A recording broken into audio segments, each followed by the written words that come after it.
warahmatullahi wabarakatuh. Waalaikumsalam warahmatullahi wabarakatuh. Alhamdulillahirabbil alamin wassalatu wassalamu ala asrafil anbiya'i wal mursalin habibana wa nabiyyana Muhammadin sallallahu alaihi wasallam wa ala alihi wa ashabihi wa man tabi'ahum bi ihsanin ila yaumiddin wa ba'd. Qala Allah ta'ala fi kitabihil karim, a'udzu billahi minasyaitonir rajim. Bismillahirrahmanirrahim. Iqra bismi rabbikal ladzi khalaq. Khalaqal insana min 'alaq. Iqra wa rabbukal akram. Alladzi 'allama bil qalam. 'Allamal insana ma lam ya'lam. Wa qala Rasulullah sallallahu alaihi wasallam, man salaka tariqan yaltamisu fihi ilman sahhalallahu lahu bihi tariqan ilal jannah. Amma ba'd, fa inna asdaqal hadits kitabullah wa khairal huda hudan nabiyyu sallallahu alaihi wasallam. Alhamdulillah, syukur kepada Allah Subhanahu wa taala telah memberikan kepada kita kenikmatan iman, Islam dan juga ihsan, dan salawat dan salam sama-sama kita berikan kepada junjungan alam Nabi wa sayyidina wa maulana Muhammadin sallallahu alaihi wasallam. Selanjutnya para sahabat serta orang-orang yang senantiasa mengikuti jejak sunnahnya hingga akhir zaman. Pertama-tama saya ucapkan terima kasih, hatur nuhun, jazakumullahu khairan atas kehadirannya Ibu dan Bapak sekalian di mata kuliah filsafat ilmu, filsafat umum dan juga filsafat pendidikan Islam. Hari ini agak sedikit berbeda, saya ingin membawakan terkait dengan bagaimana sebenarnya pembahasan terkait dengan filsafat pendidikan Islam itu ya. Saya sudah download lebih kurang 1, 2, 3, 4, 5, 6, 7 ya, ada 7 buku dan itu semuanya free ya, tinggal dibaca. Sekarang tinggal mau baca atau tidak gitu ya. Tapi saya akan buat scanning terkait dengan setiap buku, saya akan tunjukkan tentang daftar dari isinya ya, jadi daftar isinya sehingga nanti akan ada bayangan bahwa oh mata kuliah ini ya ketika bicara tentang filsafat pendidikan Islam gitu ya, maka kemudian yang muncul adalah apa atau yang dibahas adalah ini ya. Baik, saya akan mulai dari satu buku ya yang dikarang oleh Salmin Nawati ya, SSMA ya, judul bukunya adalah Filsafat Pendidikan Islam, Membangun Konsep Pendidikan yang Islami. Wah, ini editornya nih ya, sama Y-nya itu kebanyakan jadi kapital semuanya nih ya. Bersama editornya adalah Khalid Nasution MA ya. Ini buku ini diterbitkan ya. Oh, yang ini udah bener nih tulisan ininya ya. Diterbitkan, ini ada 193 halaman. Kemudian diterbitkan oleh Cita Pustaka ya, media printed ya. Ini tahun 2016 ya, masih berapa ya, 4 dengan 3 ya, 7 tahun lah, masih oke lah ya, masih bisa digunakan ini ya. Ini nanti bisa buat referensi, Bapak sekalian, nanti akan saya share, kemudian nanti boleh digunakan untuk referensi, baik itu untuk makalah ataupun juga nanti bisa jadi mungkin salah satu tugasnya adalah ini ya. Baik, saya akan fokus kepada daftar isinya ya. Jadi daftar isi buku yang pertama tadi kan judulnya adalah Filsafat Pendidikan Islam ya. Nah, nanti di bab pertama ya penulis membahas tentang ini ya, pengertian dari filsafat. Saya yakin semuanya sudah paham. Ya, kemudian juga filsafat pendidikan dan secara spesifik adalah filsafat pendidikan Islam. Ya, jadi bagaimana sebenarnya ilmu filsafat itu kemudian masuk ke dalam pembahasan tentang ilmu pendidikan atau di dunia ilmu pendidikan, dan kemudian secara spesifik adalah pendidikan Islam. Nah, dari sini sebenarnya kadang orang itu terjebak kepada berarti pendidikan Islam adalah cabang dari ilmu pendidikan. Ya, apakah ini benar atau tidak? Nanti boleh saya tanyakan. Ya, jadi pertama bicara tentang definisi atau takrif ya, pengertian dari ya filsafat, kemudian pendidikan, kemudian pendidikan Islam atau filsafat pendidikan Islam. Itu yang pertama tuh yang dibahas. Jadi saya yakin Ibu dan Bapak sekalian sudah paham nih tentang masing-masing dari definisi ini ya. Kemudian yang kedua adalah terkait dengan ruang lingkup ya dari filsafat pendidikan, kemudian juga filsafat pendidikan Islam. Masih ingat kemarin, jadi dalam konteks filsafat itu yang paling utama dibahas itu adalah 4 ya. Yang pertama adalah ontologinya. Jadi ada tidak sih yang namanya pendidikan Islam gitu ya. Kemudian nanti epistemologinya, bagaimana sih sebenarnya ilmu pendidikan Islam itu, ilmu pendidikan agama Islam gitu ya. Kemudian aksiologinya adalah bagaimana sih implementasi dari ilmu pendidikan agama Islam. Nah, ya, itu adalah ruang lingkupnya ya. Jadi ruang lingkup dari filsafat pendidikan Islam. Oke. Nah, kemudian juga tidak lupa yang dibahas adalah tujuan dari filsafat, kemudian filsafat pendidikan dan filsafat pendidikan Islam. Artinya kita paham nih tujuannya itu apa ya. Kalau kemarin kita bicara tentang filsafat, tujuannya adalah mendapatkan atau mencapai puncak kebenaran gitu ya, maka dalam hal ini adalah berarti tujuan dari filsafat pendidikan Islam itu adalah mencapai sebuah kebenaran dalam pendidikan agama Islam. Nah, ya, itu yang C-nya. Yang berikutnya yang D adalah metode filsafatnya, ya, filsafat pendidikan dan juga filsafat pendidikan Islam. Maksudnya metode ini adalah metodologi, ya, bagaimana cara ya mendapatkan sebuah ilmu atau bagaimana cara memperoleh ilmu ya dalam bidang pendidikan agama Islam, ya, baik dari sisi metodologinya, pembelajarannya, rumus-rumusnya, kemudian juga teorinya gitu ya, dan berbagai hal yang terkait dengan kurikulum dari pendidikan agama Islam ya. Jadi yang pertama adalah bicara tentang filsafat pendidikan dan filsafat pendidikan Islam. Jadi dia dibahas dulu tuh tentang bagaimana sebenarnya pengetahuannya, karena kan itu yang akan dibahas gitu ya. Jadi harus paham dulu. Nah, kemudian berikutnya adalah masuk ke pembahasan yang yang berikutnya atau yang paling penting dalam konsep pendidikan. Jadi dalam konsep pendidikan itu kan yang diobjek atau yang jadi objek gitu ya. Pendidikan itu untuk apa sih? Ya jelas, pendidikan itu adalah proses untuk mendidik ya. Proses mendidik. Mendidik siapa? Ya kita sebut saja secara ini adalah anak didik atau ya orang yang dididik gitu ya.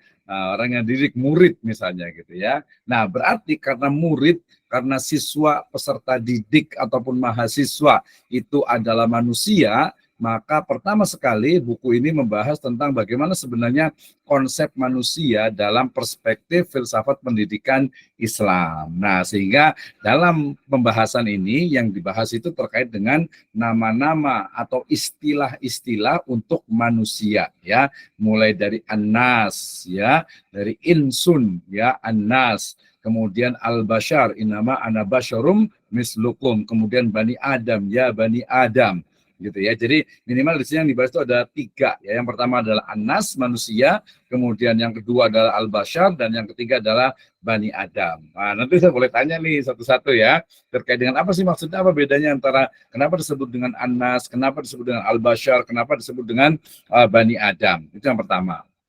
Yang kedua, yang cukup penting ya dalam filsafat manusia, human philosophy, itu adalah tentang penciptaan manusia dari unsur materi dan non materi. Nanti boleh lihat di YouTube saya terkait beberapa pembahasan dan juga di akun yang lainnya tentang bagaimana sebenarnya filsafat itu membahas tentang ya manusia, hakikat dari manusia itu sendiri. Ini sangat panjang sekali gitu ya. Jadi sangat multidimensi. Tapi nanti saya boleh tanya juga nih ya, saya boleh tanya juga nanti terkait kepada ini nih, Asatidz Kiram nih semuanya nih ya. Baik, jadi kenapa di situ? Karena ada yang sifatnya itu materi itu berarti fisiknya yaitu jasad kita gitu ya, dan non materi ini berarti jiwa ya, atau mungkin bisa dengan nafas, atau juga bisa dikatakan dengan nyawa lah ya gitu ya, ada beberapa istilah gitu ya, atau ruh ya dalam agamanya gitu ya. Nah, kemudian yang berikutnya adalah tujuan penciptaan manusia. Ini berarti dia sudah spesifik ya, ketika filsafat itu dia tidak mengetahui ini manusia ngapainnya di dunia gitu ya. Maka kemudian wahyu turun ya dengan menyebutkan bahwasanya inni ja'iluka fil ardi khalifah gitu ya. Bahwasanya Allah Subhanahu wa taala ingin yang menjadikan engkau dalam hal ini adalah Nabi Adam secara khusus dan manusia secara umum khalifah, ya, pemimpin, lebih tepatnya penanggung jawab, pengayom, kemudian juga sebagai istilahnya itu yang bukan mewakili ya, tetapi yang bertanggung jawab dan mengelola, ya, yang mengelola dari alam semesta ini. Dan juga di situ ada juga konsep Abdullah, atau dalam ayat lain disebut dengan apa? Ibadur Rahman. Nah, itu.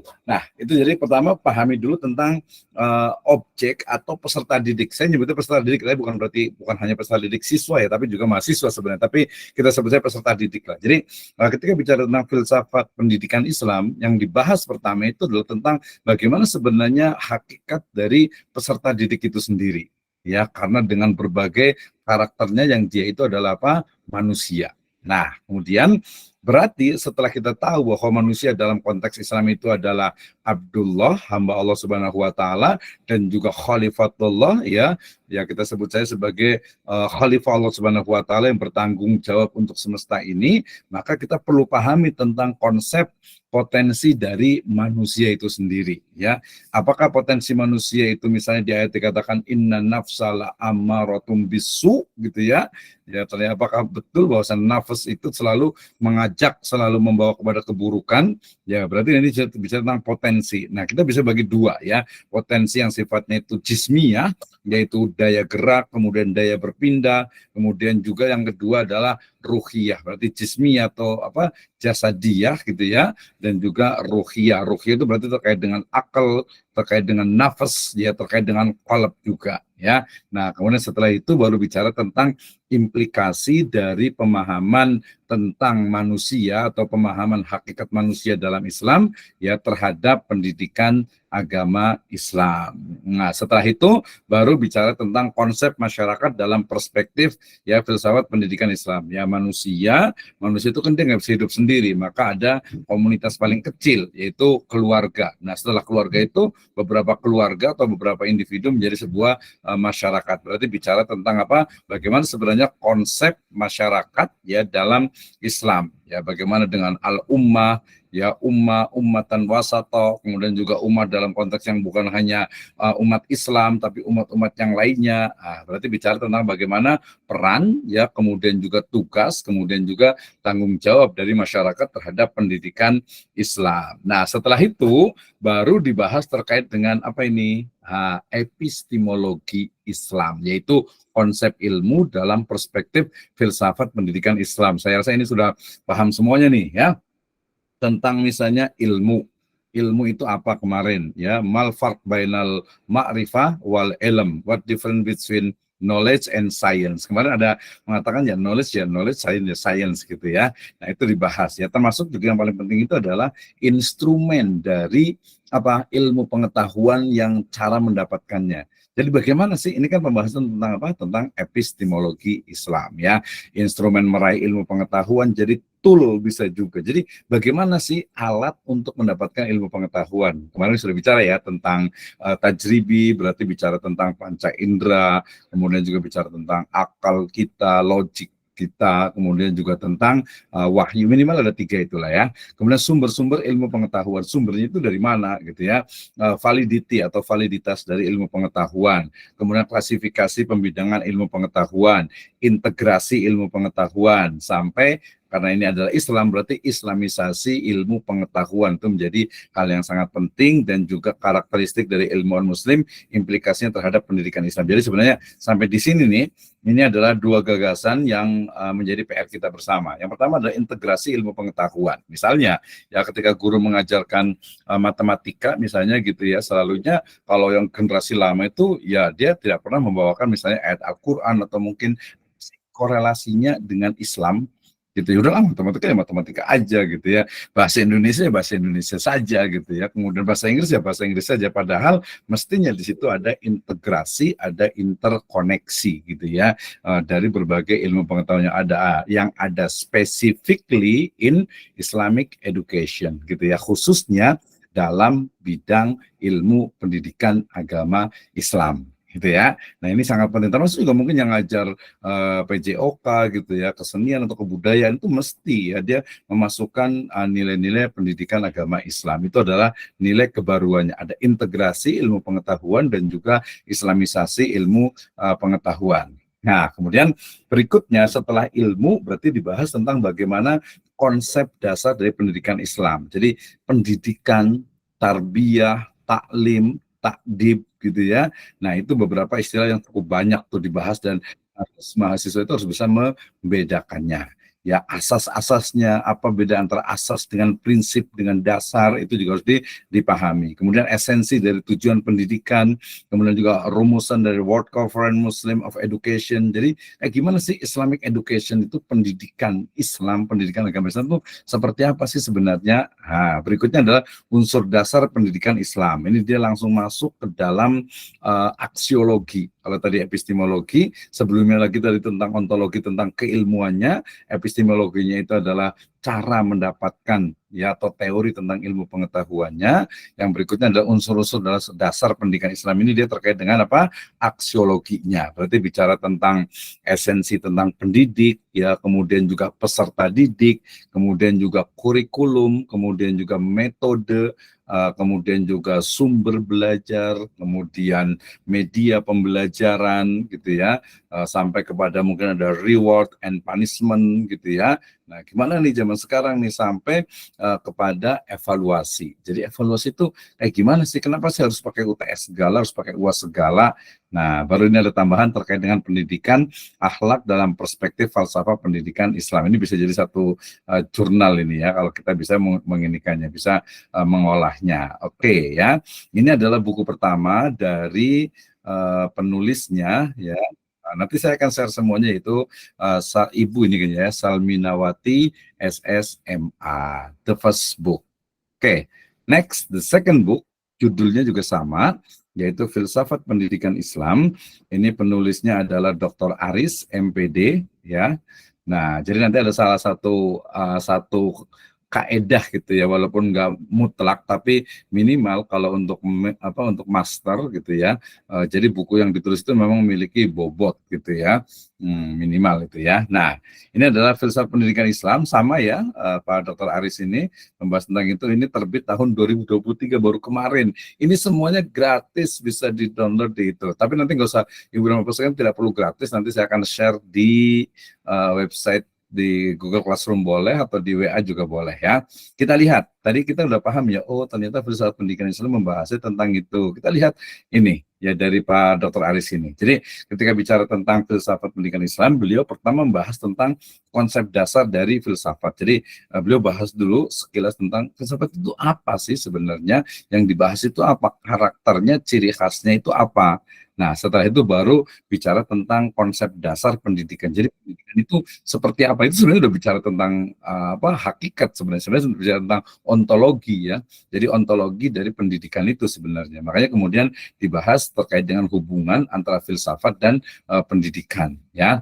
Nah, jadi konsep dasarnya seperti apa sih filsafat pendidikan Islam? Jadi ada tiga keilmuan yang kemudian digabungkan menjadi satu ilmu. Ilmu filsafat, ilmu pendidikan, dan Islamic Studies atau ilmu Islam ya. Di bagian pertama ini juga bicara tentang fungsinya juga. Kenapa sih harus belajar itu ya? Manfaatnya apa gitu ya? Fungsinya nanti dalam pengembangan itu seperti apa gitu ya. Oke, itu di bab pertama nih dari Pak Dr. Aris ya. Yang berikutnya di bab kedua di bab kedua beliau bahas tentang bagaimana korelasi antara filsafat pendidikan dan kebudayaan. Ini biasanya kan kita menjadi Kemendikbud ya, Kementerian Pendidikan dan Kebudayaan. Apa sih hubungannya antara pendidikan dan kebudayaan? Mungkin pendidikan itu adalah proses gitu ya, sementara kebudayaan itu adalah hasil dari proses itu atau produk dari proses itu ya. Tapi di sini bicara tentang bagaimana tentang sebenarnya filsafat pendidikan itu seperti apa ya, kemudian juga filsafat dengan pendidikan, kemudian filsafat dengan kebudayaan, sampai kepada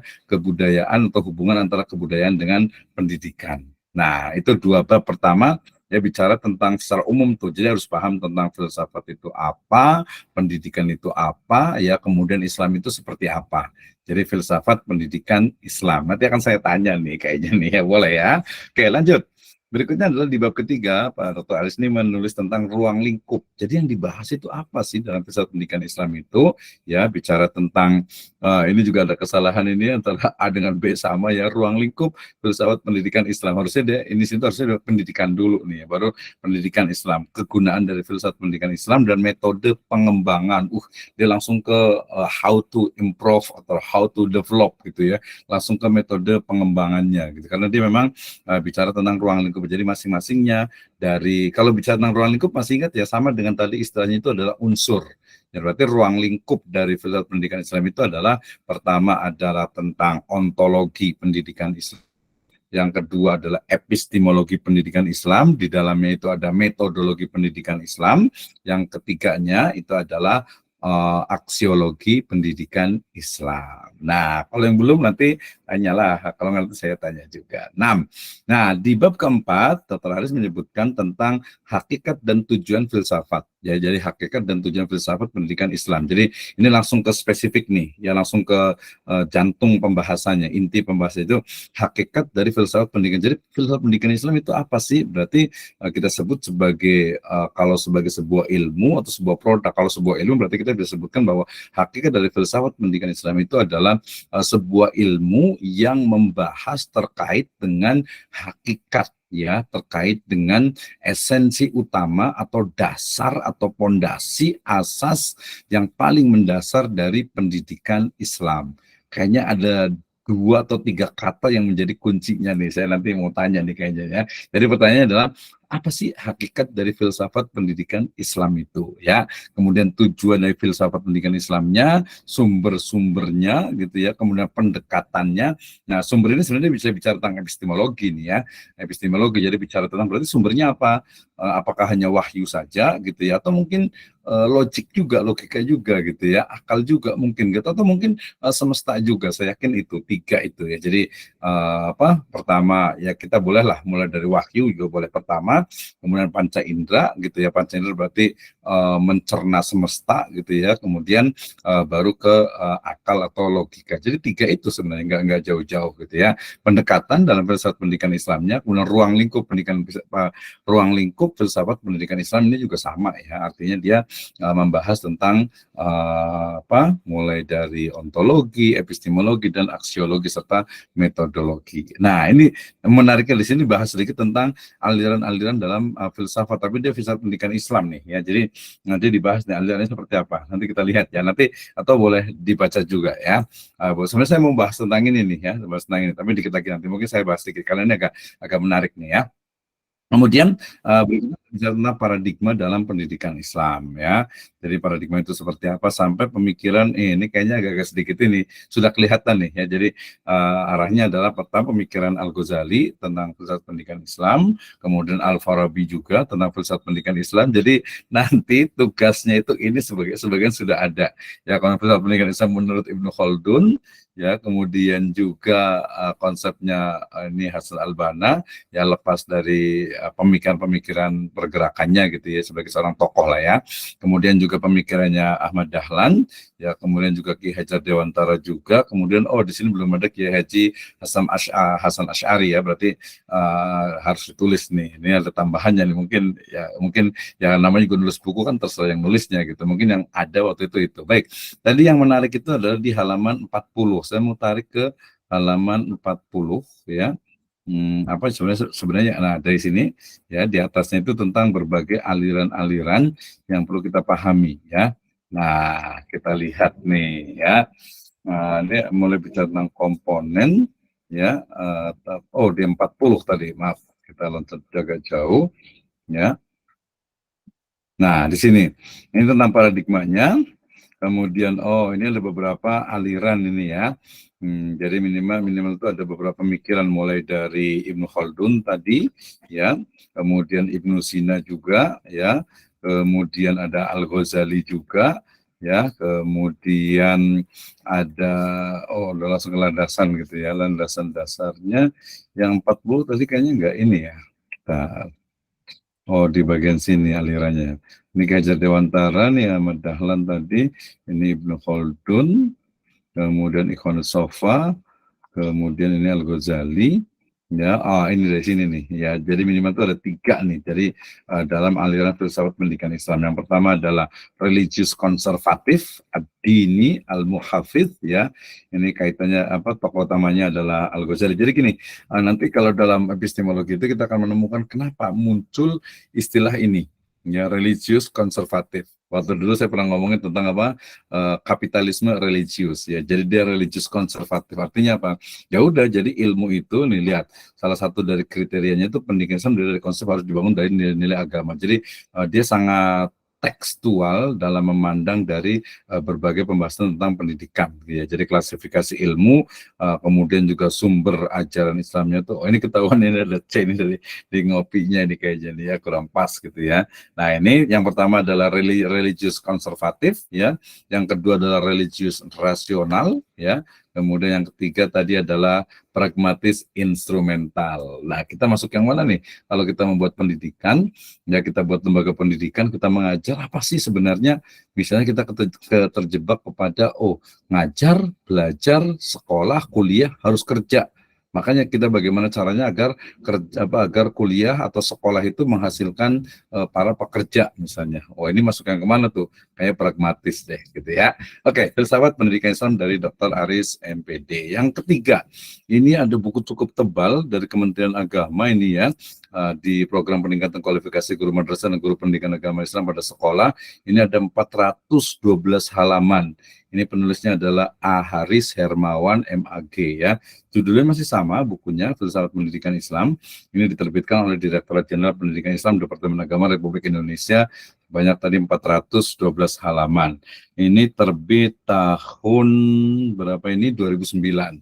Ya, masih lumayan lah ya, tapi tebal sekali. Kita lihat ya, setebal itu yang dibahas itu apa. Nah, ini ya. Berarti dia bicara juga sama tentang pengertian ruang lingkup dari filsafat pendidikan Islam, kemudian tujuan, fungsi, metode, hubungan, ya, filsafat dan teori dan praktek pendidikan. Baru dia juga bicara tentang hakikat manusia, masyarakat dan alam, ya, atau dan ilmu pengetahuan, alam dan ilmu pengetahuan. Ya, ini tentang hakikat manusia dan masyarakat sama nyambung. Kemudian hakikat alam dan pengetahuan, karena tadi ini berasumsi bahwa sumber dari ilmu pengetahuan itu bukan hanya wahyu gitu ya, tetapi juga apa yang tersebar atau apa yang istilahnya itu terhampar di semesta. Nah, ya, kemudian bicara tentang hakikat pendidikan, pertama berarti proses pendidikannya, kemudian hakikat dari pendidik itu sendiri, kemudian hakikat dari peserta didik, hakikat dari kurikulum, kemudian metode pendidikan Islam, kemudian juga evaluasi pendidikan sampai konsep pendidikan Islam menurut dia hanya ngambil 2, Al-Ghazali dengan Ibnu Khaldun. Ya, padahal harusnya setebal 397 halaman dengan glosarium ini mestinya banyak sekali tokoh. Berarti ada peluang untuk kita membuat sebuah tulisan buku tentang bagaimana filsafat pendidikan Islam menurut tokoh, dan itu nanti menjadi UTS sekaligus UAS kita. Ya, baik, itu buku yang ketiga. Yang berikutnya, ya, kita masih ada waktu ya sekitar 15 menit lagi untuk saya berbicara. Yang berikutnya adalah sama, ini edisi revisi, ya, judul bukunya juga masih sama, Filsafat Pendidikan Islam. Ini karya Dr. Haji Ahmad Syar'i MPD, ya. Nah, ini sama, ya, kemudian diterbitkannya di Narasi Nara, ya, tahun berapa nih? Ya, diterbitkan tahun, mana tahunnya nih, nggak kelihatan nih. Tahun ininya terbitnya 2020, maaf ya, nih, ini 2020 ya, masih baru 3 tahun lebih lah ya, 3 tahun lah ya. Nah, kita lihat nanti kita akan tahu bagaimana perkembangan dari ilmu filsafat pendidikan Islam itu dari tahun ke tahun. Tadi ada yang 2010, 2016, ini 2020, tadi ada yang 2023, dia berarti lebih baru lagi. Kita lihat, ya, harusnya kalau kita konsen pada satu bidang ilmu, dia akan berkaitan, minimal itu dia bisa merujuk, ya, atau dia bisa mengutip dari yang buku sebelumnya. Oke. Ya, ini ada beberapa bab. Bab pertama tentang sama, ya, pengertian dan ruang lingkup filsafat pendidikan Islam. Dia langsung spesifik nih, ya, dia tidak perlu lagi basa-basi apa itu filsafat, apa itu filsafat pendidikan, langsung filsafat pendidikan Islam, pengertian, kemudian ruang lingkup. Dan beliau ini secara spesifik langsung menyebutkan ontologi, epistemologi, aksiologi, ya pendidikan Islam dan aliran-aliran filsafat pendidikan Islam. Jadi langsung ada 2 nih. Nanti kita akan lihat di halaman 25 alirannya apakah tadi seperti tadi religius konservatif ya atau mungkin juga pragmatis gitu ya. Nah, oke. Kemudian setelah bicara tentang ontologi, epistemologi dan aksiologi, bicara tentang manusia, alam semesta dan kebutuhan pendidikan, ini langsung 3 bab langsung dibahas ya, manusia, alam semesta, Islam dan alam semesta, kedudukan manusia dan alam semesta, manusia dan kebutuhan pendidikan. Oh, dia agak sedikit ini ya. Kalau saya sebenarnya lebih senang itu dari mikro ke makro ya. Jadi pertama bicara tentang manusianya, kemudian manusia itu dengan alam semesta. Jadi dari mikro manusia, makro ke semesta gitu. Kayaknya lebih sistematis gitu ya. Kemudian juga nanti baru manusianya tentang kebutuhan, atau bicara juga tentang makro, boleh juga tuh tentang alam semesta dulu. Semesta, kemudian juga baru manusianya dan kebutuhan akan pendidikan. Fleksibel itu tergantung isi apa namanya sesuai dengan siapa nulisnya ya, silakan saja ya. Nah setelah itu baru hakikat dasar dari pendidikan Islam, tujuan pendidikan Islam, hakikatnya ingat. Jadi karena ini adalah filsafat pendidikan agama, kata-kata yang selalu menggunakan kata-kata hakikat, kemudian bicara tentang teori, bicara tentang tadi ontologi, aksiologi, kemudian epistemologi, kemudian aksiologi. Jadi bedanya itu. Jadi apa sih beda, berarti dengan pendidikan agama Islam bedanya apa? Beda karena ini bicara tentang teori dasar dan juga pemikiran-pemikirannya gitu ya, sehingga sangat teoritis ya, sangat filosofis lah mungkin bahasanya gitu ya. Nah, kemudian hakikat pendidikan Islam sama juga ya, hakikat peserta didik sama juga, hakikat kurikulum, kemudian juga pendekatan, artinya pembelajaran, metodenya, ya, kemudian juga lingkungan pendidikan, ada tambahan terakhir selalu bicara tentang evaluasi pendidikan. Jadi hakikat dari evaluasi pendidikan, kenapa sih harus dievaluasi gitu ya, seperti itu. Biasa ngambilnya dari ayat-ayat tentang bahwa kita itu akan dihisab gitu ya, kita itu akan dihisab tentu saja, dan itu biasanya kalau Islam dari situ berangkatnya. Nah, di sini ada kelebihannya nih, cukup banyak nih, jadi pendidikan Islam. Nah, cuman dia nyebutnya itu dengan pendidikan Islam menurut para ahli. Berarti menurut pada ahli, sebenarnya para nih ya, ini salah ngetik dikit nih kayak saya yakin gitu ya. Nah, ini sebenarnya harusnya jangan bicara tentang pendidikan Islam, tapi hakikat atau filsafat pendidikan Islam menurut para ahli. Jadi kalau S1 itu seringnya tuh dicampur tuh. Ini ngomongin pendidikan Islam atau ngomongin filsafat pendidikan Islam sih, so difference, beda harusnya gitu ya. Nah, tapi di sini penulis menyebutnya dengan pendidikan Islam, berarti langsung spesifik pendidikannya gitu ya. Padahal kalau filsafat itu ya di dalamnya gitu sebenarnya itu. Sesuatu yang memang mungkin teoritis ya. Kalau aksiologi ya praktisnya memang gitu ya. Oke, Ibnu Sina. Jadi sebenarnya kalau bicara tentang pendidikan Islam menurut para ahli ini sebenarnya sudah ke aksiologi ya, dari filsafat pendidikan agama Islam. Ibnu Sina, kemudian Al-Ghazali, kemudian Ibnu Khaldun, Muhammad Abduh, Ahmad Dahlan, salah ngetik juga nih Ahmad Dahlan ini ya. Nah, di sini juga iya Ki Haji Hasyim Asy'ari juga dimasukkan juga, nggak dimasukkan ya, harusnya ada gitu ya, jadi organisasi besar gitu ya. Tantangan dan peluang, peluang nih harusnya nih, berarti typo-nya nih kebanyak nih ya. Apakah pendidikan Islam, tantangan dan peluang pendidikan Islam ini menjadi sebuah refleksi sebenarnya nih ya, di bab yang ke-14, 194, jadi 206 halaman. Ini adalah buku yang ke-4 ya. Ada 3 lagi. Ini buku juga menarik juga nih ya, Dr. Haji A. Marjuni MPDI ya. Ini dari Alauddin University Press ya, Universitas Islam Negeri Alauddin ya di Makassar sana. Judulnya sama, Filsafat Pendidikan Islam, ini 136 halaman. Saya akan, kebetulan buku saya juga sempat diterbitkan di sana, di Filsafat Ekonomi Syariah gitu ya. Karena kalau itu suka-suka yang pemikiran-pemikiran seperti ini memang gitu ya. Kita lihat ini tahun berapa nih, 2021 ya, agak lebih, tadi 2003 ya, ini 2021 ya. Jadi ini agak lebih tua ya. Kita lihat ini kayaknya bukunya sama dengan buku saya, ini dia apa, dari sisi layoutnya ini sama nih. Saya mau lihat, kita lihat sama-sama ini. Nah ya, di daftar isi. Jadi bahasa apa sih? Ya prolog, pakai prolog ya, pengertian filsafat pendidikan Islam. Ya, filsafat pendidikan dulu dia, baru ruang lingkup filsafat pendidikan. Seharusnya di sini pengertian filsafat pendidikan Islam harusnya. Kenapa? Karena di bawahnya itu sudah ruang lingkup filsafat pendidikan Islam. Yang Islam ini nggak ada, mungkin harusnya pendidikan dan pendidikan Islam gitu ya. Langsung ngeritik juga nih, nggak apa-apa ya. Nanti saya kirimkan semuanya buku ya, tenang ya. Kemudian perkembangan, oke, kronologi berarti ya, metode dan argumentasi filsafat pendidikan Islam, masih oke lah ya. Kemudian bagian keempatnya yang utama, ontologi, epistemologi, aksiologi, filsafat pendidikan. Oh, dia judul di sini, judul besar itu filsafat pendidikan, tapi di bawahnya itu dia filsafat pendidikan Islam, ya.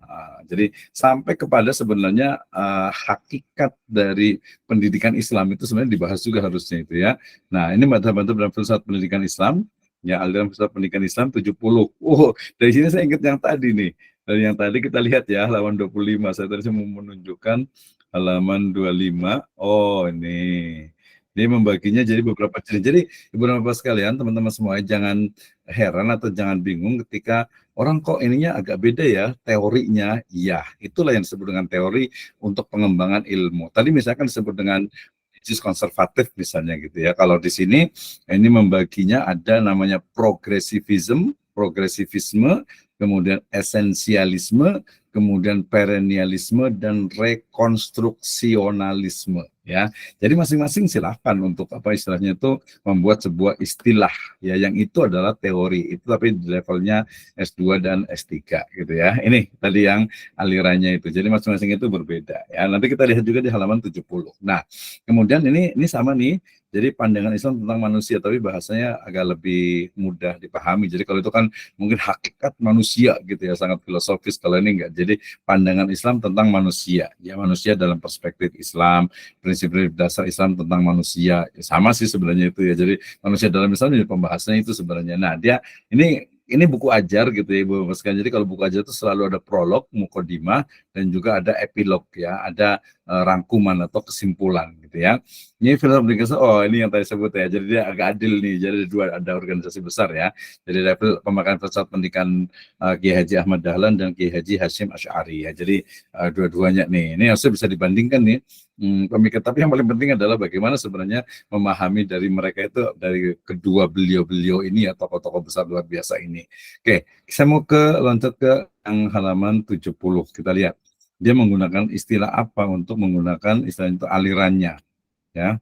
62, ya. Jadi seperti apa nih? Dia nyebutnya dengan istilah apa? Ini madhabnya, ini prolognya, mukadimah. Dia nyebutnya dengan madhab idealisme, ya, idealisme. Ini bicara tentang filsafatnya ini ya, saya Plato ya, tentang idea atau alam idea nih. Madhab idealisme itu yang pertama, ya. Kemudian yang kedua adalah madhab realisme, berarti ini realismenya Socrates gitu ya, dengan konsep yang mungkin dia lebih ya udah apa adanya gitu ya. Bukan Socrates sama gurunya Plato. Jadi Aristoteles ya, tentang realisme yang ada itu ya kayak gimana gitu ya.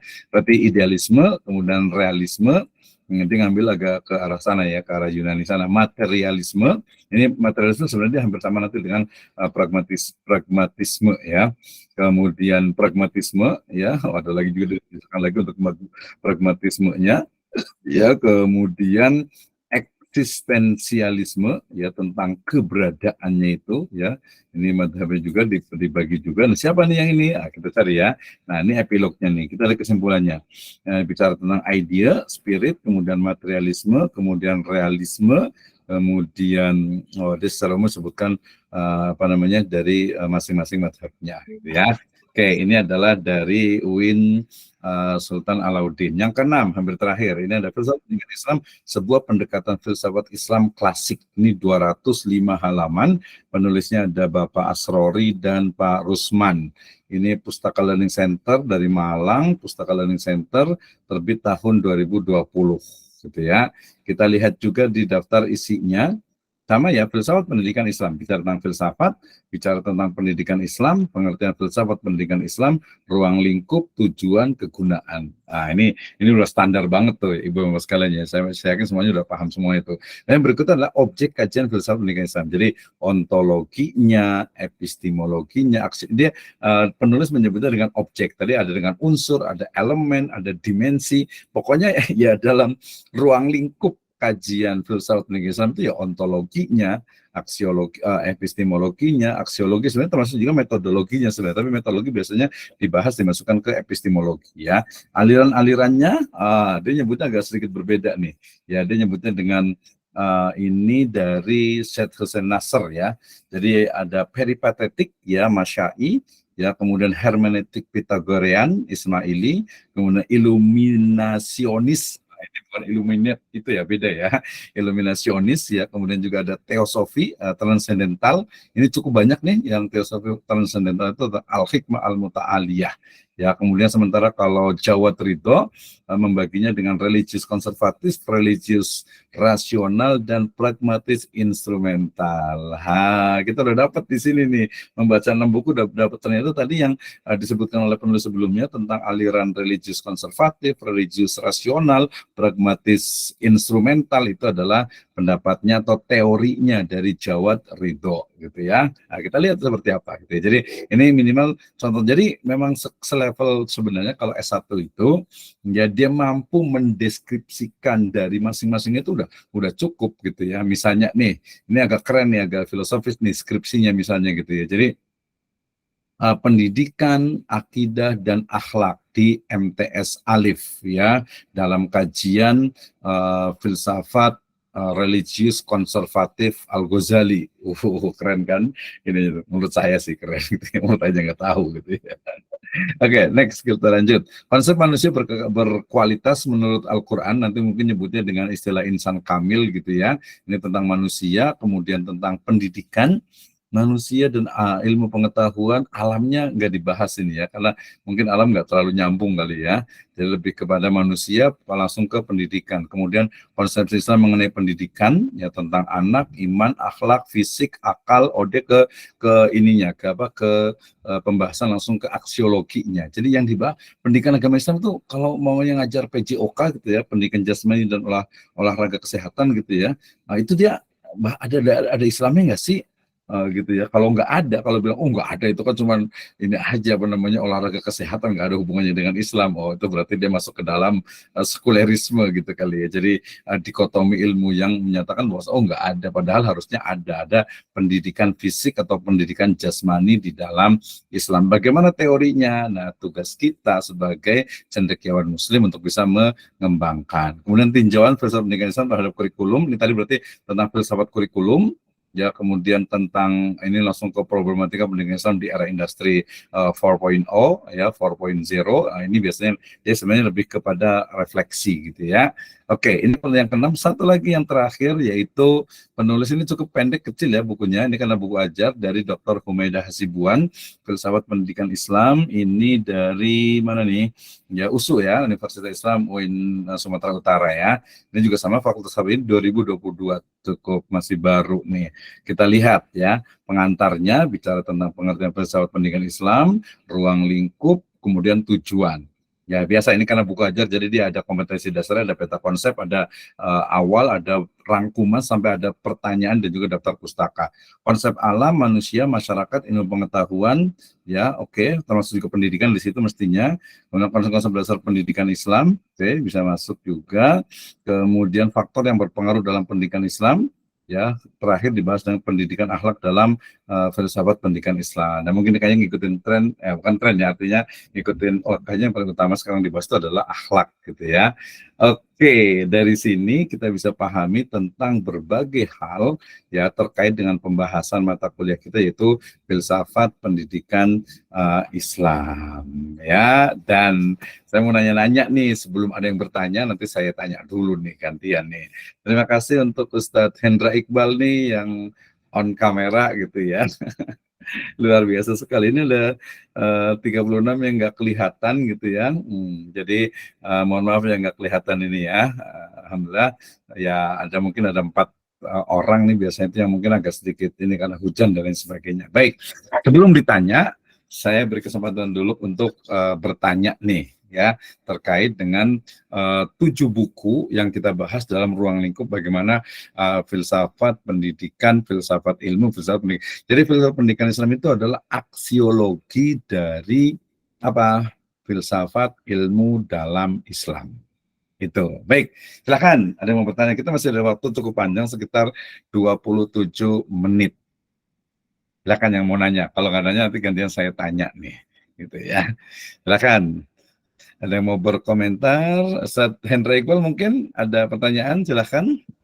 Mungkin pertanyaannya gini, Pak dosen. Apa ilmu filsafat pendidikan ini bisa diterapkan ke sekolah yang istilahnya tidak perlu pendampingan ketat. Biasanya yang saya tahu ini diterapkan di pondok pesantren atau sekolah-sekolah modern. Ketika di sekolah biasa pulang pergi itu bisa diterapkan nggak tentang pendidikan Islam seperti ini? Karena dari tadi saya perhatikan kan dari beberapa buku itu sangat sangat gimana ya, ketat sekali ya tahapan-tahapan tentang mendidik menggunakan filsafat Islam. Mungkin itu aja Pak dosen. Oke, terima kasih ya. Luar biasa nih Pak Hendra nih ya. Nah, sebenarnya justru harus dipahami dulu apa sih yang dibahas dalam filsafat pendidikan Islam itu. Nah, gitu ya. Jadi pertanyaannya adalah apa yang dibahas dalam filsafat pendidikan Islam? Saya mau tanya ke siapa ya? Wah, ada Ustadz Ahmad Rikordi juga kayaknya nih. Wah, mau ditanya nggak ya? Gitu ya.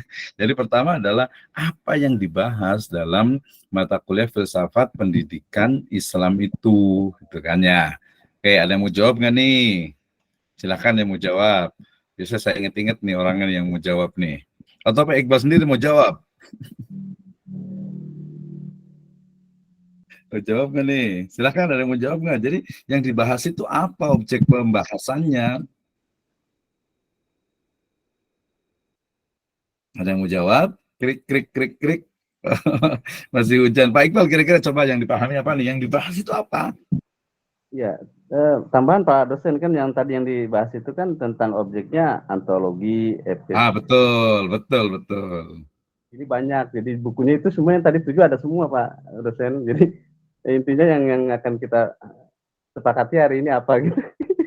Enggak, justru kalau namanya di kampus itu kita sepakati semuanya, kita pakai semuanya, dan nanti akan melahirkan satu pemahaman baru. Jadi jawabannya adalah tadi yang dibahas itu adalah ya mulai dari ontologinya, ontologi pendidikan ya Islam, pendidikan agama Islam, kemudian epistemologi pendidikan agama Islam, termasuk juga dari sisi metodologi pendidikan agama Islam.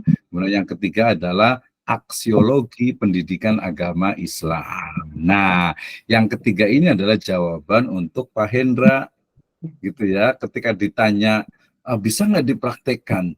Ya, salah satu dari implementasi filsafat pendidikan Islam itu adalah aksiologi itu, nilai-nilai dan juga aksi nyata dari pendidikan agama Islam itu. Ya, sehingga ya bisa diterapkan, itu yang pertama. Yang kedua adalah bisa nggak diterapkan di pendidikan yang istilahnya itu biasa, umum gitu ya.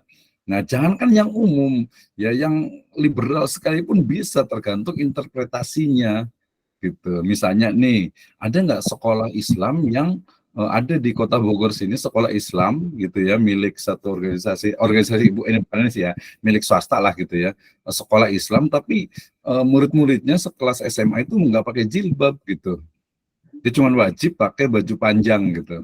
Ya pokoknya pakai rok panjang gitu, dia pakai jilbab itu nggak wajib gitu.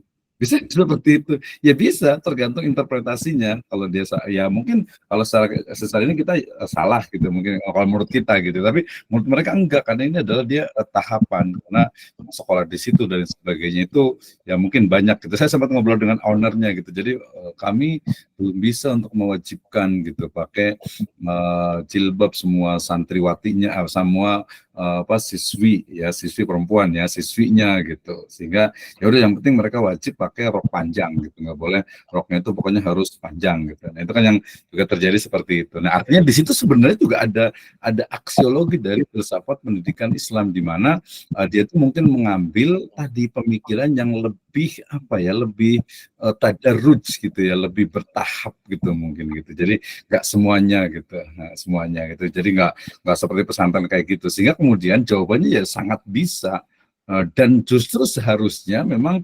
diterapkan di semua level dan juga semua jenis lembaga, misalnya negeri gitu misalnya gitu ya.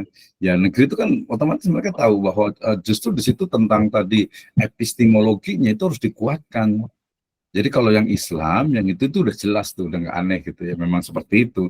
Tapi yang negeri, kemudian yang mungkin SMK misalnya gitu, sekarang misalnya ada SMK Islam misalnya, kayak gimana sih SMK Islam gitu? Atau mungkin yang berkembang juga banyak di Bogor sini SMK IT Islam. Nah, gimana tuh? Udah SMK IT, SMK IT lah Islam gitu ya, atau mungkin MA, mungkin lama juga ada MA tapi IT gitu ya, ya apa? IT-nya ada dua sebenarnya saya maksud ada Islam terpadu, ada juga apa information technology IT ya. Nah itu jadi dua-duanya itu. Jadi sangat mungkin justru dalam filsafat pendidikan agama Islam itu salah satu yang dibahas itu adalah tentang epistemologi, yaitu teori tentang ilmu pengetahuan. Jadi yang diajarkan kepada anak-anak itu apa sih? Misalnya paling gampang nih, kita kayaknya udah hafal semua lagu, misalnya Pelangi gitu ya. Nah, apa sih konsep pendidikan dalam lagu Pelangi itu apa sih? Pendidikan agama Islam? Oh, di teks akhirnya ciptaan Maaf, Tuhan gitu. maaf dipotong ya. Hah? Jadi dipotong. Jadi tujuan pendidikan filsafat Islam ini yang saya pahami kan tujuannya memegang teguh pedoman ajaran Islam dalam mengamalkan ajaran Islam gitu. Tapi Betul. kenyataannya kan tidak, saya lihat banyak tidak seperti itu. Tapi Islam gitu kan ada sedikit dia menggunakan mungkin metode-metode nggak apa murni filsafat Islam, tapi dia Mm-mm. jadi Iya yang betul. gitu. Jadi kalau memang tujuannya membangun atau membuat pendidikan filsafat metode Islam itu ya harus sesuai dengan Al-Quran dan Sunnah, maksudnya gitu kan? Iya, betul, betul. Nah, betul. Tapi kita boleh kritik juga, Ustaz Iqbal. Jadi gini, definisi pengertian dari sesuai Al-Quran dan As-Sunnah, gitu ya.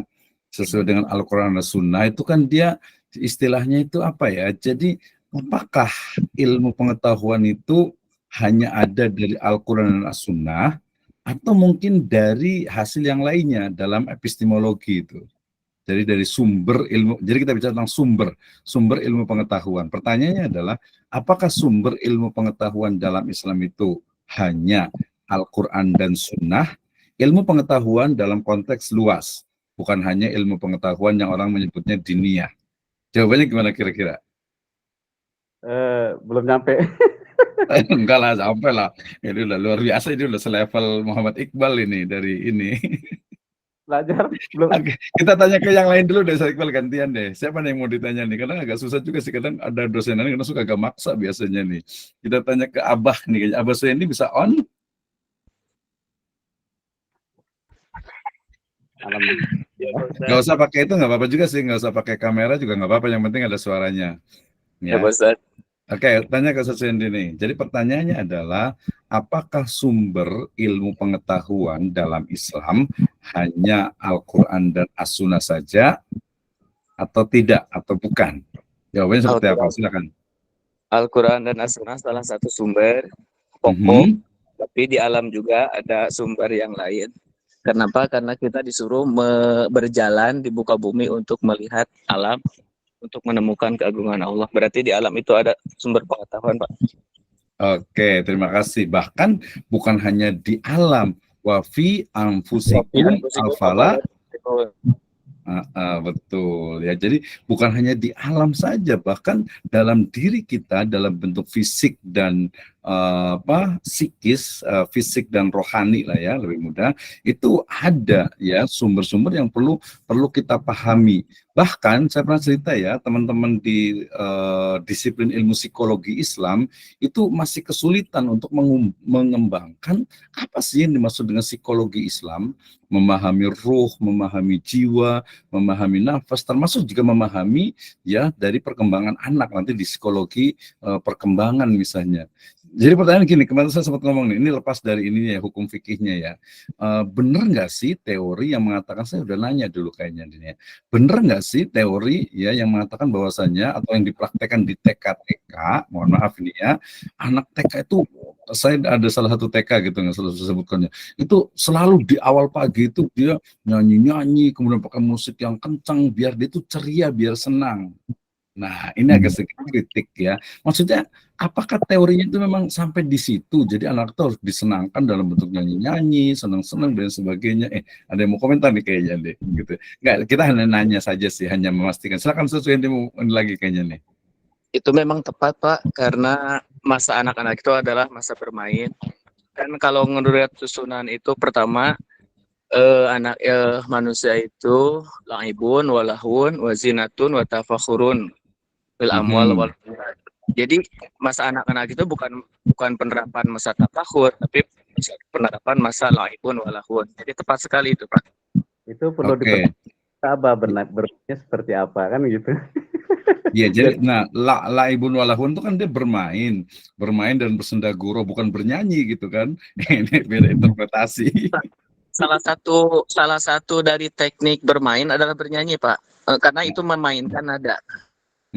Nah, apakah dia juga harus ini kan pakai musik-musik kenceng gitu sampai istilahnya tuh benar-benar ini gitu kan? Oh, ada Bu Sabriyah nih. Kita ganti dulu ya Pak Suhendi dengan Pak Hendra ya. Silakan Bu Sabriyah. Izin juga sih Pak, kalau kita ke anak-anak TK itu, ke anak PAUD itu, kita bisa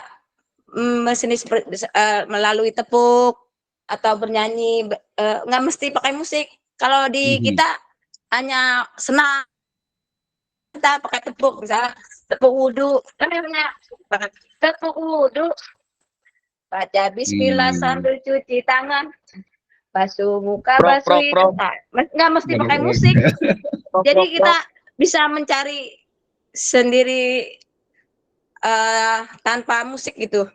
Kan nggak semua orang, ada yang sekolahnya yang ya kayak kalau yang agak itu memang ada alat musik. Kalau sekolah-sekolah yang di pinggir-pinggir tuh mereka nggak alat musik. Masalah saya pernah sekolah mengajar anak-anak jalanan, Pak. Anak-anak jalanan pengamen, semir sepatu itu kita nggak pakai alat-alat seperti itu, Pak. Jadi kita apa yang ada aja kita manfaatin untuk bisa mengasihkan ilmu, nggak mesti musik apa kayak gitu, Pak. Yang penting sesuatu yang bisa mereka ambil menjadi ilmu gitu, Pak. Oke, terima kasih ya. Jadi menarik nih sebenarnya tadi seperti saya sebutkan sebenarnya di awal itu sebenarnya bukan masalah prakteknya silahkan saja gitu, tapi itu sumbernya itu dari mana ketika mereka menerapkan itu berarti kan ada contohnya. Nah, tugas kita itu adalah ya oke lah silahkan saja itu kan masing-masing gitu kan nggak ada masalah silahkan saja. Tapi teori tentang psikologi anak PAUD kemudian itu tadi kan Pak Ustaz Wendy nyebutkan tuh itu makna dari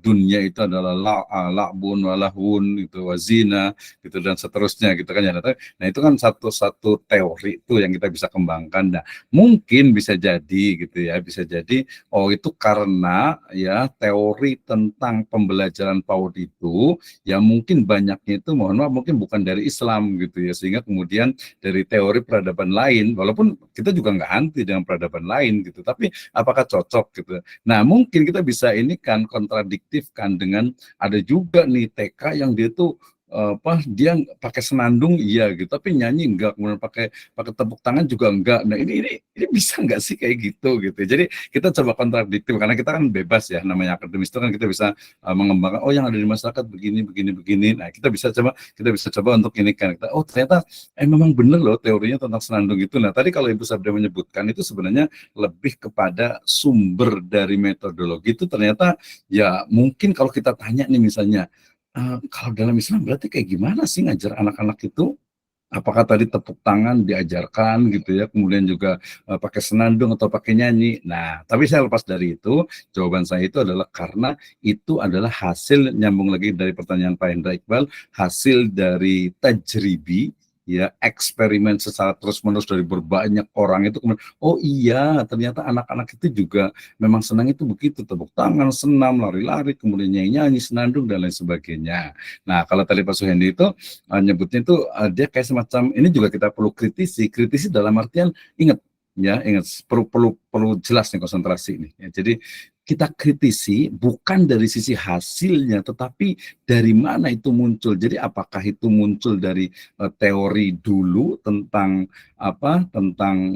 pendidikan PAUD gitu ya, kemudian dicocokologi dengan Islam gitu, dengan ayat tadi yang biasa orang nyebutnya itu dengan ayatisasi gitu, atau memang dulu itu ketika ada tokoh yang menyebutkan tentang lahwun walaibun wazinah kemudian ditarik kepada pendidikan anak usia dini. Wah, ini kayaknya levelnya memang ini kan master semuanya nih kayak jadi kan. Itu ya, jadi kalau saya bukan dari sisi aksiologi produknya, silakan saja masing-masing punya pendapat sendiri, tetapi menggali dari cara berpikirnya itu, gitu ya, cara berpikir dari istilahnya itu praktek dalam pendidikan. Misalnya sekarang banyak nih lembaga tahfidz gitu ya, atau rumah tahfidz, pesantren tahfidz yang mereka nggak mau tuh pakai musik-musik kayak gitu. Ya sampai ke TK-nya pun mereka katanya enggak gitu. Nah, ini saya penasaran gitu ya. Makanya kita kontradiktif kan nih. Tapi bukan untuk saling menginikan, tapi hanya sebagai komparasi saja. Mereka nggak mau katanya gitu. Kenapa? Karena nanti hafalannya itu cepat hilang katanya. Hafalan lagu daripada Al-Quran katanya itu. Nanti kalau lagu itu sampai sekarang kita kan hafal tadi Pelangi lah gitu, Kebunku lah, Naik Delman itu hafal semua karena kita hafal dari kecil gitu. Coba kalau kita dulu itu hafalnya di SD gitu ya. Kita rata-rata SD ya. Mungkin TK-nya tidak gitu, beberapa ya gitu. Jadi hafalnya itu. Coba kalau kita hafalnya itu misalnya An-Naba gitu ya, atau Al-Fath misalnya gitu, saya rasakan sampai sekarang. But apakah itu saja? Saya juga nyebutnya tidak juga terlalu tekstual. Tadi maka saya juga tidak setuju ketika mengatakan ilmu pengetahuan itu adalah hanya ada dari Al-Quran dan hadis saja, tidak gitu ya. Karena dalam arti yang luas ya, itu adalah memang sumber utama gitu ya. Tetapi kemudian ada sumber-sumber lain dalam diri kita, dalam alam semesta, bahkan pada orang-orang misalnya non-muslim, orang-orang ya manusia tadi itu, kita juga bisa banyak belajar gitu ya, sehingga kita juga tidak terjebak dengan istilah misalnya pendidikan di Finland itu loh yang Islami gitu ya, atau Jepang itu loh istilahnya itu kehidupannya sangat Islami sekali, atau di New Zealand itu loh yang Islami. Bukan itu gitu ya. Bahwa mereka tuh punya prinsip yang memang ya selaras dengan Islam, itu baru tepat gitu ya. Jadi bukan itu pendidikan yang Islam itu begitu seharusnya gitu ya, atau mungkin kita juga terpesona dengan pendidikan paling bagus itu ada di Finland gitu ya, di Malaysia, mungkin di UK, di Europe, di Aussie gitu ya. Tidak seperti itu. Justru kita jadikan pendidikan agama Islam dalam konteks yang luas ya, dengan menggunakan teori tadi itu teori integrasi interkoneksi. Jadi Ibu dan Bapak sekalian, PAI kesimpulannya nih harus masuk ke dalam berbagai mata pelajaran yang ada. Itu ya. Jadi PA itu bukan ansih, bukan sempit, Al-Quran, hadis, akidah, akhlak, tafsir, fikih, SKI, bukan hanya itu. Justru dalam konteks yang luas itu adalah adanya integrasi. Ketika Anda mengajarkan matematika, biologi, fisika, ya ekonomi, semuanya ada include di dalam itu adalah Islam. Nah, itu jadi semangat banget nih. Oke, masih ada waktu 9 menit. Ada yang mau bertanya, yang berkomentar silakan. Ustaz Sabriah lagi, Ustazah Sobriah. Boleh bertanya nih Pak dosen. Boleh. Kan boleh lah. Baru-baru ini katanya kurikulum untuk tahun berapa nanti itu pelajaran agama tidak ada. Itu bagaimana Pak? Padahal sedangkan pelajaran agama itu penting sekali kan buat kita, buat anak-anak kita. Bagaimana itu Pak? Pendapat Bapak masalah yang kurikulum agama akan dihilangkan diganti dengan budaya kalau nggak salah ya Pak. Makasih Pak. Oke, terima kasih. Ya, belajar dari banyak negara, kita sebut saja negara tetangga kita Singapura yang sudah menghilangkan ya mata pelajaran agama di sekolah negeri gitu ya. Akhirnya kemudian ya umat Islam di sana itu berupaya gimana caranya. Ya, emang udah nggak bisa sama sekali. Artinya pelajaran agama ya di sekolah negeri itu nggak ada gitu ya. Di sana itu ada madrasah, tapi madrasahnya itu juga sangat terbatas, sehingga sebenarnya dipaksa anak-anak Muslim di sana itu untuk sekolah di sekolah negeri gitu ya, di public school, kemudian elementary dengan juga yang di juniornya ya. Nah kemudian akhirnya apa yang mereka bisa lakukan? Ya mereka kemudian mereka ya cari bagaimana caranya agar anak-anak itu bisa belajar. Maka muncullah pusat-pusat belajar Islamic Center. Islamic Center bukan kayak di Indonesia besar gitu ya, cuman rukoh itu bisa disebut Islamic Center. Di sana pusat-pusat belajar, termasuk juga madrasah separuh masa itu yang cukup banyak. Ya boleh dilihat nanti diteliti itu banyak. Tapi itu contoh ya. Nah di Indonesia bagaimana? Nah harusnya sih sebagai kita mayoritas Muslim ya harus kita lawan lah, dalam arti kita terus ya, kita berusaha untuk menjadikan bahwa harus ada pelajaran agama itu di walaupun di sekolah negeri gitu ya. Nah, tapi kemudian ketika memang tidak bisa sama sekali gitu ya, misalnya aduh udah aturan gimana nih ya, ya kalau mau istilahnya demo lah gitu ya, artinya kan untuk menyuarakan bahwa harus ada pelajaran agama gitu ya. Nah itu, tapi kemudian ketika memang tidak sama sekali, maka ya kita sebagai pendidik muslim itu harus bertanggung jawab gitu ya.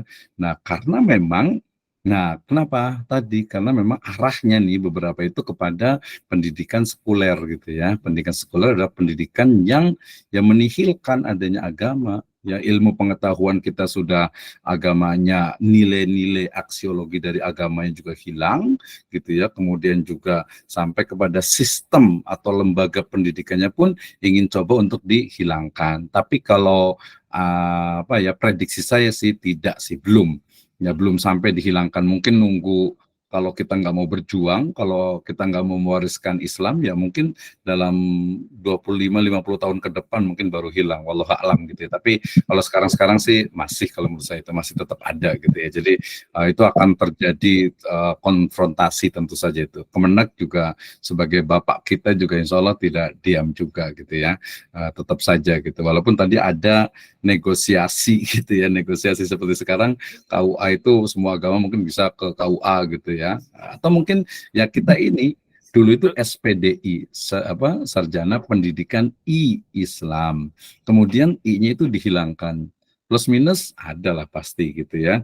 Anda setuju tidak setuju, aturannya udah begitu jadi SPD. Harapannya sih husnudonnya atau niat baiknya Kemenak itu ingin agar kalau SPD itu kadang dipandang rendah ya.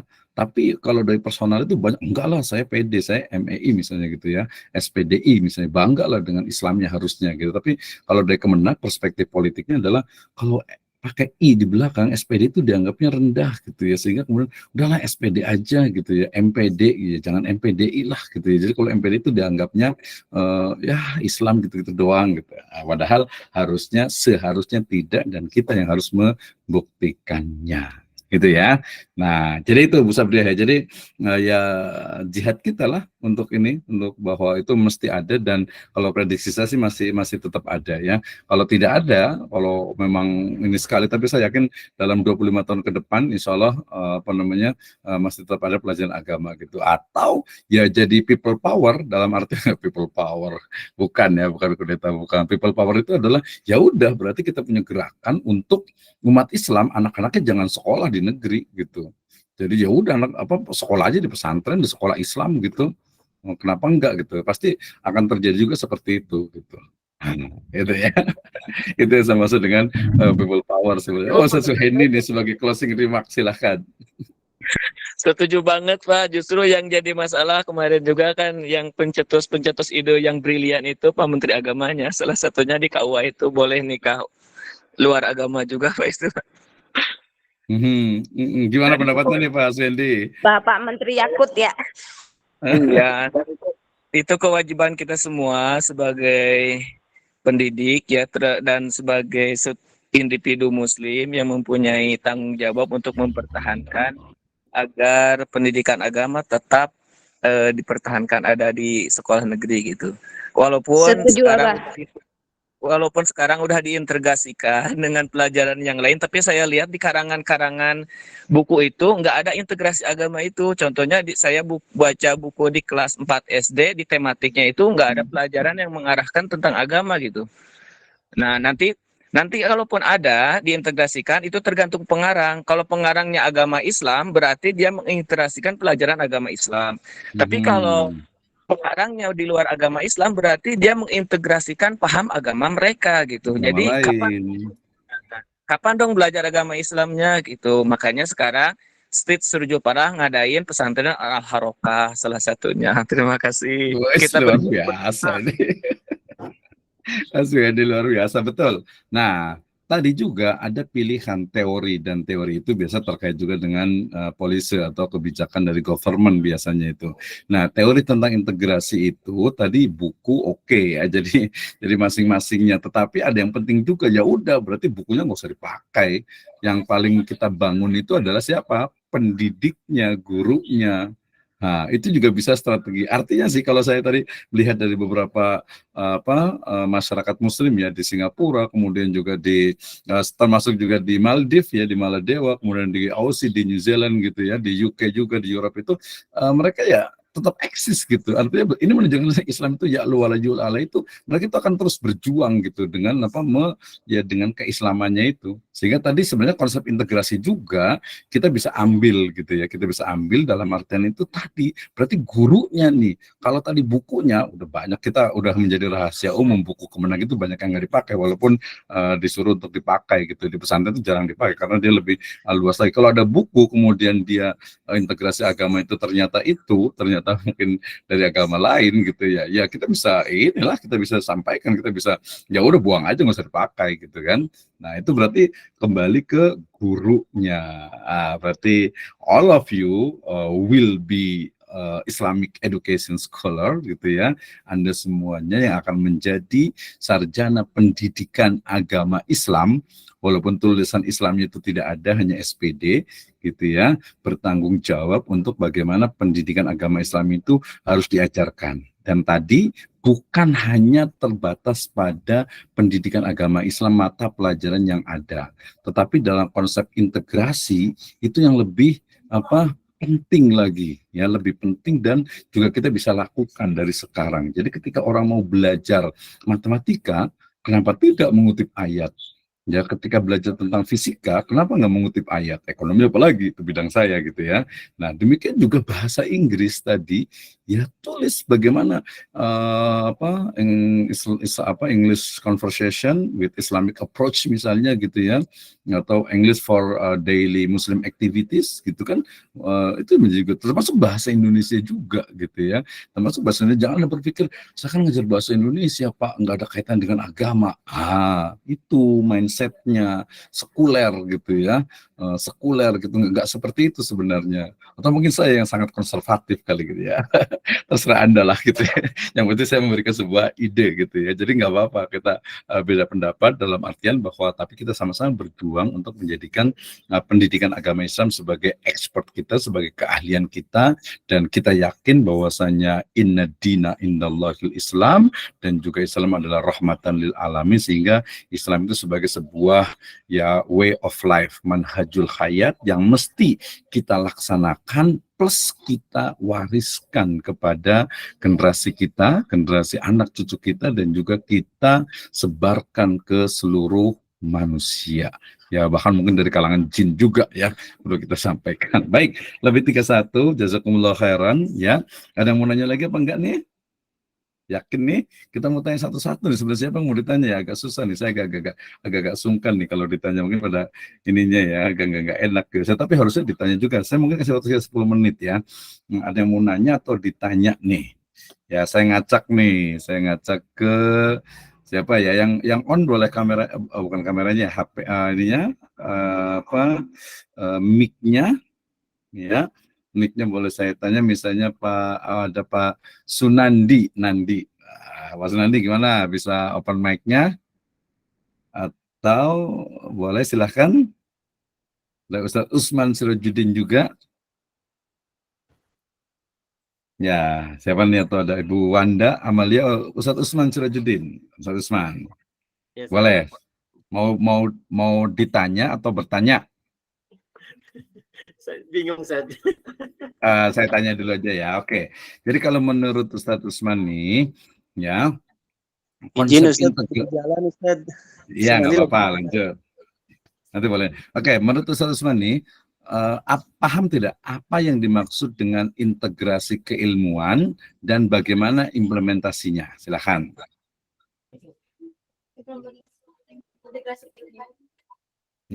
Ya, integrasi keilmuan itu apa sih? Terus bagaimana prakteknya?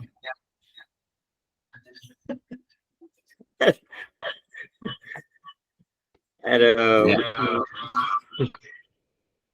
Masih ngambang Ustaz, belum perlu paham Ustaz. Ya, nggak apa-apa. Nanti kita sambil ini dulu ya. Nanti boleh lihat nanti ada di YouTube saya juga untuk iniannya. Ini bisa jadi integrasi atau ke Ibu gantian, jangan laki-laki terus ya. Ibu Wanda Amalia. Teteh mungkin ya, Teteh Wanda Amalia boleh dibuka, atau mungkin Ibu R Maya. Boleh? Ya. Ya, hadir Ustaz. Ya, coba. Tadi dengar nggak apa itu integrasi keilmuan? Integrasi keilmuan. Mm-mm. Mungkin integrasi keilmuan itu proses menggabungkan pengetahuan dari berbagai metode disiplin ilmu kali ya. Gitu. Ya, Untuk mencapai betul. Jadi, pemahaman yang lebih komprehensif seperti itu. iya, betul, betul. Ya, pertanyaan saya memang agak sedikit umum. Harusnya itu bagaimana integrasi ilmu agama ke dalam ilmu pengetahuan umum. Agak sekuler dikit sih kalau apa gitu. Jadi, nah kira-kira gimana nih? Bagaimana cara mengintegrasikan? Nanti bahasa sebenarnya inserting ya.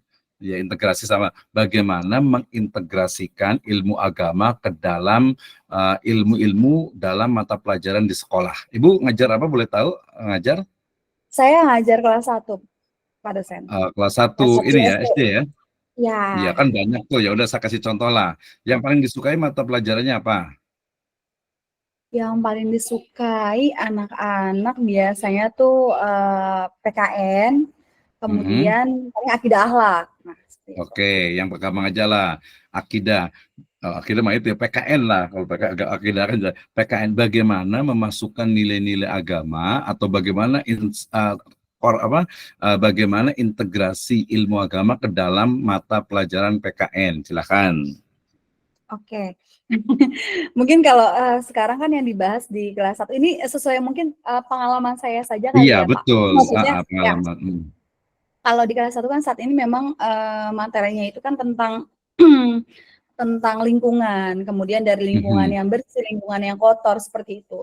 Nah, mungkin kalau mengintegrasikannya itu saya dari yang dengan agama itu ya lebih kepada mungkin kayak tadi saya memberitahukan tentang yang hadis kebersihan gitu kan atau Rusyatul Ilman seperti itu disampaikan kepada anak-anak bahwa saya memang juga Islam juga menyukai atau Allah juga menyukai hal yang suci atau hal yang bersih seperti itu. Jadi untuk lebih mereka bisa mengaplikasikan, maksudnya bagaimana cara menjaga lingkungan yang bersih dan nyaman gitu loh, karena Allah juga kalau memang bersih gitu kan, lingkungan yang bersih dan nyaman tuh Allah juga suka, kayak gitu paling Pak. Oke, iya betul, terima kasih Bu Ermaya ya, ya betul sekali. Jadi saya lupa ini on cam-nya, ya baik, nggak apa-apa, iya nggak apa-apa. Ya betul Bu Maya, memang seperti itu ya, artinya berarti kuncinya adalah siapa? Ya gurunya. Jadi ya gurunya itu, ya pendidiknya itu yang harus kita apa ya, mungkin bahasa itu ditasfiyah dan tarbiyah gitu ya, ditarbiyah gitu ya. Jadi harus diarahkan bahwa yang ngajarkan PKN itu ya itu bahwa Islam itu sudah mengatur ngajarkan misalnya nih sampai nanti misalnya saya juga kebetulan dikasih amanah juga mengajar di UPN Veteran Jakarta, kampus bela negara gitu ya. Saya katakan ya kalau ini adalah kampus bela negara, kita ini sudah membela negara, bilang gitu. Apalagi kebetulan saya ngajar di ekonomi, bela negara Anda itu ya dengan ekonomi yang syar'i, ekonomi yang adil. Nah, bela negara kita itu ya berarti yang mendidik generasi muda itu udah sangat membela negara gitu kan. Sangat jelas, kalau guru nggak usah ditanya lagi gitu. Nah, itu nanti kalau bisa Ibu dikumpulkan atau mungkin nanti kan ada RPP tuh. Nah, teknisnya dimasukkan ke RPP. Udah dimasukkan ke RPP belum? RPP-nya masih sesuai dengan ini ya Pak. Nah, nanti belum ditambah mengintegrasikan itu. Ya nggak apa-apa, nanti ya kalau kita biasa kalau di perguruan tinggi kan di RPS tuh, ya. Jadi di RPP itu harus dimunculkan bahwa ini loh tentang kebersihan, tentang kerapihan, nanti termasuk juga time management, kedisiplinan, ya kemudian menghormati guru. Dan justru sebenarnya seperti itu, menghormati guru dan sebagainya, kebersihan dan sebagainya, itu yang paling kuat itu ya dari agama. Ya kalau kita cuma etika, norma, menghormati guru, ini kadang nggak masuk kayak gitu doang. Kalau agama ini jelas Islam loh, ini mengajarkan begini-begini dalam semua hal. Nah, oke, terima kasih Bu Maya, sudah luar biasa sekali. Jadi nanti tugas kita bersama nih, oke ya. Baik, ada satu lagi saya mau nanya tadi ada Ibu Wanda dengan Ibu Widya nih. Mau tanya nggak nih ke ibu-ibu ya? Ibu Wanda dengan Ibu Widya, siapa yang siap nih? Saya mau tanya nih. Ada Ibu Dede juga ya, Ibu Dede Hikmah ya. Nah, saya mau tanya siapa nih yang mau ditanya nih ya. Tadi sebenarnya saya mau nanya itu tentang ini ya, tentang pendidikan atau filsafat pendidikan agama Islam. Jadi setelah kita belajar ini apa yang kita dapatkan, ya, apa yang kita dapatkan dari filsafat pendidikan agama Islam ini. Ya, ini kan sudah istilahnya itu kuliah, jadi beda. Kalau tadi guru ya praktisi memang, tapi sebagai praktisi juga harus paham tadi teori-teorinya. Makanya nanti ketika ada nih orang nih mengajarkan, oh metode belajarnya itu seperti ini gitu ya, metode belajar seperti ini dari mana deh? Dapatnya teorinya dari mana sih? Apakah memang trial and error, tajribi gitu ya? Atau mungkin juga dari misalnya eksperimen gitu ya, atau mungkin dari pengetahuan, atau mungkin muncul dari ideologi mereka gitu ya. Nah, ini juga harus berhati-hati ya. Oke, Pak, ini kayaknya nih Pak Ustadz Ahmad Rikordi, ada bisa on kameranya? Bukan kameranya, mic-nya, atau Ustadz Zarkasi Effendi? Boleh? Ya, mungkin di Alhamdulillah di sini udah tinggal hujannya udah gerimis kecil sih gitu ya. Silakan, Ustadz Ahmad Rikordi, nggak usah kameranya nggak usah nyalakan, nggak apa-apa. Coba mau ditanya atau bertanya?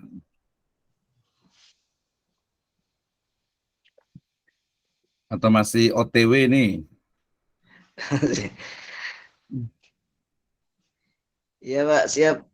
Ya, kita tanya aja ya, kita tanya sederhana aja Ustaz Ahmad Rikordi ini. Ya, jadi pertanyaan simpel saja gitu ya. Jadi dalam ini yang sangat sederhana itu ya.